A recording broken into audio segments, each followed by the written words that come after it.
Medak, Karimnagar, Nizamabad పట్టభద్రులు teacher MLC ఎన్నికల్లో BJP జోరు పెంచింది. ప్రచారంలో దూసుకుపోతోంది.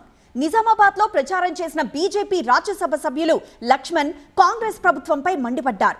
జాబ్ క్యాలెండర్ పేరుతో నిరుద్యోగులను మోసం చేశారని విమర్శించారు. ఇవాళ అవాకులు చెవాకులు పేలుతూ నిరుద్యోగులేమో జాబ్ క్యాలెండర్ ప్రకటిస్తా అని చెప్పి హామీ ఇచ్చారు.